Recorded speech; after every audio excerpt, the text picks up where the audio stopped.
Garuda Kitchen World, exclusive stainless steel samanlu, wholesale and retail. Aziz Plaza in Hyderabad. Hey guys, welcome to Suman TV. నేను మీ Kavya. Big boss season 7 ఇంకా ఎండ్కి వచ్చేసింది. ఉల్టా పుల్టా అన్నారు, చాలా entertain చేశారు.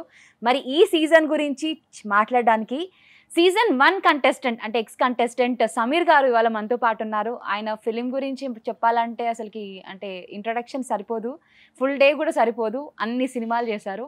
మరి అస్సలు ఆలస్యం చేయకుండా ఆయనతో మాట్లాడేద్దాం. రీసెంట్గా ఒక వీడియో కూడా ఆయన షేర్ చేయడం జరిగింది. అసలు ఎందుకు షేర్ చేయాల్సి వచ్చింది, ఆ వీడియోకి సంబంధించి కొన్ని కామెంట్స్ చదివాను. పెయిడ్ అంటే ఎవరో పే చేశారు, అందుకే ఆయన ఈ వీడియో పెట్టారు అని కూడా కామెంట్ చేశారు. అసలు అది ఎంతవరకు నిజం మాట్లాడదాం. నమస్తే సమీర్ గారు. నమస్తే. ఆఫ్టర్ సో లాంగ్ టైం చాలా హ్యాపీగా ఉంది మిమ్మల్ని ఫస్ట్ సీజన్ చేసాం కదా, ఫస్ట్ సీజన్ అప్పుడు తర్వాత అప్పటి నుంచి ఇప్పటి వరకు మీ కెరీర్ అసలుకి అంటే పెరుగుతూనే ఉన్నాయి సినిమాలు తప్ప అసలు ఎక్కడ డౌన్ఫాల్ అనే లేదు. డౌన్ఫాల్ ఎందుకు కోరుకుంటారు? సో ఒక వీడియో చూసాం రీసెంట్గా, ఎందుకు పెట్టాల్సి వచ్చింది, నిజంగానే ఎవరైనా పే చేస్తారా అనే క్వశ్చన్ చాలా మంది రేస్ చేస్తున్నారు. ఒక్కొక్క వీడియోకి నాకు 20 కోట్లు ఇస్తా అన్నారు, 20 crores. ఇప్పుడు 10 crores పంపించారు, ఇంకో 10 crores ఇంకొక వీడియో పెడితే చేస్తా అన్నారు. నేను లేదు, ఇది కంప్లీట్ మీరు పే చేశాక ఊరుకోండి.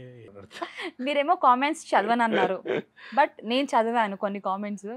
అందులో పెయిడ్ బ్యాచ్ డబ్బులు తీసుకొని ఇలా వీడియో పెట్టారు. నేను చదవను, ఎవరో చెప్పారు ఫ్రెండ్స్ చూసి కింద ఇలా రాశారు అని చెప్పారు. విన్నారా ఇలాంటి కామెంట్? విన్నాను. రాసుకునే వాళ్ళు రాసుకుంటారు, ఏముంది అంటే. నువ్వు అంత ఫాస్ట్గా బిగ్ బాస్లో నుంచి బయటకు వచ్చేసావు, నువ్వు కూడా రాస్తావా రివ్యూ ఏదో వీడియోలు ఇది ఏదైనా ఎవరో అన్నారు. నేను ఫస్ట్ సీజన్లో ఎందుకు బయటకు వచ్చానో ఏంటో అది నాకు, తారక్కి, బిగ్ బాస్కి మాత్రమే తెలుసు, ఇంకెవరికి తెలియదు. అవునా? అంటే మీరు మీ ఇష్టపూర్వకంగా బయటికి రావడం అవన్నీ ఇప్పుడు ఎందుకు, ఇప్పుడు సీజన్ 7 గురించి మాట్లాడదాం. అంతేనా? అంటే కొంచెం ఏదైనా హింట్ ఇస్తారేమో, ఎందుకు రీజన్? ఓకే, సపోజ్ ఒకవేళ మీరు సీజన్ 1లో కాకుండా సీజన్ 7లో ఉండి ఉంటే ఈ మీమ్స్ లో బలైపోయే వాళ్ళ? అప్పట్లోనా మీమ్స్ ట్రోల్స్ ఉంటే అప్పుడు కూడా సేమ్ కదా, ఫ్రై ఎవరికైనా ఫ్రైయే కదా. కానీ అప్పుడు ఇంత లేదు కదా మీమ్స్. లేవు, అదే అంటున్నా, ఉండుంటే అంటున్నారు కదా మీరు. ఉండుంటే ఎవరికైనా ఫ్రైయే కదా, డెఫినెట్గా అందరూ పడాల్సిందే. మంచిదే యాక్చువల్లీ. ఇప్పుడు ఈ ట్రోలింగ్ చేసేవాళ్ళు, మీమ్ చేసేవాళ్ళు క్రియేటివిటీ అసలు మా సినిమా వాళ్ళకి కూడా లేదు అంత క్రియేటివిటీ. ఎక్స్ట్రాడినరీ ఎడిటింగ్, మామూలుగా ఎడిటింగ్ చేయట్లేదు. ఒక్కొక్కటి అక్కడ మాట్లాడింది వేరు, వీళ్ళు ఇంకొక లిరిక్ మార్చి లేకపోతే మాటలు మార్చి చాలా బాగా సింక్లో చేస్తున్నారు బ్యూటిఫుల్గా. Memers are not, I mean అది ఈజీ జాబ్ కాదు, ఇట్స్ డెఫినెట్లీ క్రియేటివ్, చాలా క్రియేటివ్గా చేస్తున్నారు. మీరైతే ఎంజాయ్ చేస్తున్నారా మీమ్స్? Of course, definitely. ఇప్పుడు ఎంజాయ్ చేయకపోతే మీమ్సే డైరెక్ట్ గా బిగ్ బాస్ షోలో ఎందుకు చూపిస్తున్నారు నాగార్జున గారు? ఎంజాయ్ చేస్తున్నారు కాబట్టి కదా. ఉంటాయి కొన్ని హర్టింగ్ గా ఉంటాయి, అది వాళ్ళ స్టైల్ ఆఫ్ డూయింగ్. కొన్ని హిలేరియస్ గా ఉంటాయి, ఎక్కువ హిలేరియస్ గా జోవియల్ గా ఉండేవి ఎక్కువ ఉన్నాయి. మీరు పర్సనల్ గా బిగ్ బాస్ ఫ్యాన్ కదా ముందు నుంచి? అంటే మీరు ఫస్ట్ సీజన్కి వెళ్ళినప్పుడు అయితే మీకు అసలు కాన్సెప్టే తెలీదు, వెళ్ళే దారిలో ఒక ఎపిసోడ్ ఏదో చూశాను అన్నారు. అవును, అసలు ఎప్పుడు చూడలేదు, ఏ సీజన్ చూడలేదు. ఈ బిగ్ బాస్ వల్ల నిజంగా ఉపయోగం ఉంటుందా కంటెస్టెంట్స్ కి? మన మీద ఆధారపడి ఉంటుంది అది. కొంతమందికి అది బెనిఫిట్ అవుతుంది, కొంతమందికి నెగిటివ్ అవుతుంది, కొంతమంది పాజిటివ్గా ఎలివేట్ అవుతారు, కొంతమంది అవ్వరు.